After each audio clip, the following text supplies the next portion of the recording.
Vivimos en un mundo, como dije la semana pasada, rodeado de mentiras y de mentirosos. Esa es la cruda realidad. Vivimos en un mundo en donde los principios y los valores están al revés. Dice la Escritura que llegaría un momento en la historia de la humanidad, y yo creo que ya hemos llegado, en el que a lo malo te lo presentarían como lo bueno. Y lo que es bueno y decente de toda la vida, te lo presentarían como algo malo. Y uno dice, pero ¿cómo puede ser eso? ¿Cómo puede ser que la decencia, la fidelidad, el ser honesto, el vivir la verdad, el ser sincero esté mal visto y parece que le vaya mejor al ladrón, al sinvergüenza, al que roba, al que miente, al que engaña? ¿Cómo puede ser eso? ¿Cómo puede ser que personas, por no pagar a lo mejor una pequeña cantidad, le embarguen lo que tienen, y personas que han robado millones se estén pegando la gran vida y salgan en televisión y viajen por aquí y compren por allá? ¿Cómo puede ser eso? Bueno, son los últimos tiempos. Tiempos en los que a lo dulce lo presentarían como salado y a lo salado como dulce, dice la Biblia. Ahora, hay dos versículos que aparentemente son contradictorios.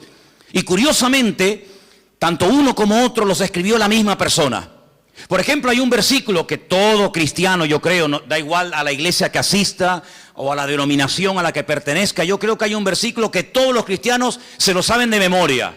Decirlo fuerte, a ver qué dice: porque de tal manera amó Dios al mundo, que ha dado a su Hijo unigénito, para que todo aquel que crea en Él no se pierda, mas tenga vida eterna. ¿Qué dice la Biblia que Dios hizo? Dios amó. ¿A quién? Al mundo. Dígalo fuerte: Dios amó al mundo. Otra vez: Dios amó al mundo. Ahora explíqueme esto: no améis al mundo ni las cosas que están en el mundo. ¿En qué quedamos? Juan 3:16 dice: Dios amó al mundo. Y primera de Juan capítulo 2 verso 15 dice: no améis al mundo ni las cosas que están en el mundo. ¿Cómo es que la Biblia dice que Dios amó al mundo y a mí se me prohíbe amar al mundo? Hay que explicarlo, porque en la Biblia no hay contradicciones. Hay gente que dice: es que la Biblia es un libro lleno de contradicciones. Y yo le digo: cuando usted me muestre una, nos sentamos y hablamos. La Biblia no tiene contradicciones, porque nosotros tenemos una sola palabra para la palabra mundo. Como para la palabra amor, tenemos una sola palabra. No hay 4 o 5 palabras para amor. Amor hay una sola palabra, no hay más. En griego hay 3 o 4 palabras, y en hebreo ni le cuento. Y en griego, incluso en hebreo, para la palabra tierra, planeta, mundo, etcétera, hay un montón de palabras, y depende a lo que se esté dirigiendo el autor, pues emplea un término o emplea otra, pero en español nada más tenemos una sola palabra, ¿verdad? Cuando estamos leyendo Juan 3:16, dice que de tal manera, de tal magnitud, con tal fuerza, amó Dios al mundo. Ahí está haciendo referencia a la raza humana, al hombre, a la humanidad. De tal manera Dios amó al hombre, a la raza humana, a los hombres, a las mujeres, a los blancos, a los negros, a los ricos, a los pobres, a los africanos, asiáticos, norteamericanos, latinos. De tal manera amó Dios a esa gente, que dio a su Hijo unigénito al mundo, para que lo amaran y lo respetaran y creyeran en Él. Pero cuando vamos a primera de Juan y encontramos otra vez la misma palabra, la palabra mundo, es la palabra cosmos. Y la palabra cosmos nos habla acerca de un estilo de vida, de unos principios, de unos valores que no son los nuestros. No son los nuestros. ¿Usted no ha oído alguna vez la expresión de decir: mira, di una mentira de estas piadosas? De hecho, incluso hasta cuando éramos católicos, se nos decía que había 2 tipos de pecados. Bueno, se nos decía, no, se siguen diciendo: pecados mortales y pecados veniales, ¿sí o no? Amigo. Es decir, que hay pecados que son graves delante de Dios, y pecados que, bueno, que Dios hace la vista gorda, no pasa nada. Una mentirijilla de vez en cuando, para salir del paso, ¿sí o no? Eso se nos ha enseñado toda la vida. Cuando vamos a la palabra nos encontramos que hay un sistema, un estilo, una filosofía de vida que es totalmente opuesta a nuestro estilo de vida. ¿Por qué? Porque en el mundo, cuando 2 o 3 o 4 hombres se juntan en un bar, en un negocio, donde sea, y comienzan a hablar, ¿de qué suelen hablar? De mujeres. Y presumen de las veces que han engañado a sus esposas. Y presumen de que tuvieron relaciones con esta y con aquella y con la otra y con mengano.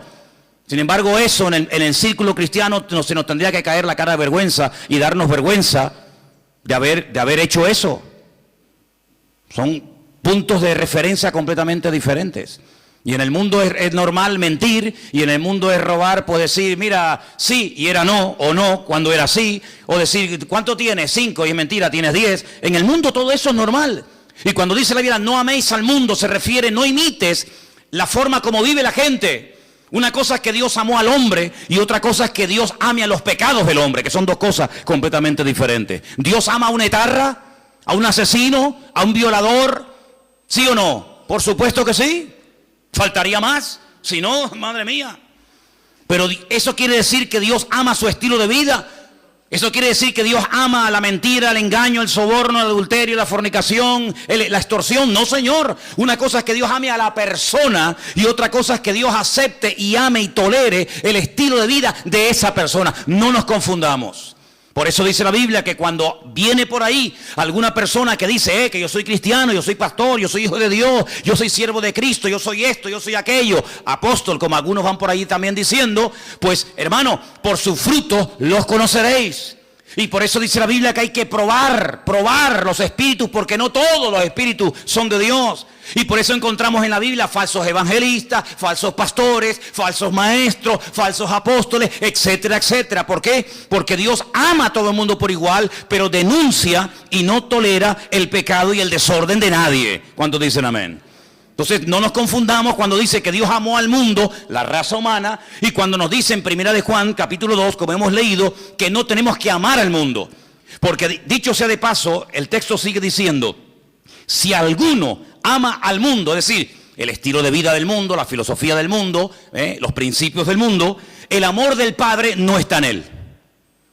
Porque todo lo que hay en el mundo, y lo aglutina de esta forma, los deseos de la carne, los deseos de los ojos, la vanagloria de la vida, no provienen del Padre, sino del mundo. Y el mundo pasa, y sus deseos, pero el que hace la voluntad de Dios permanece para siempre.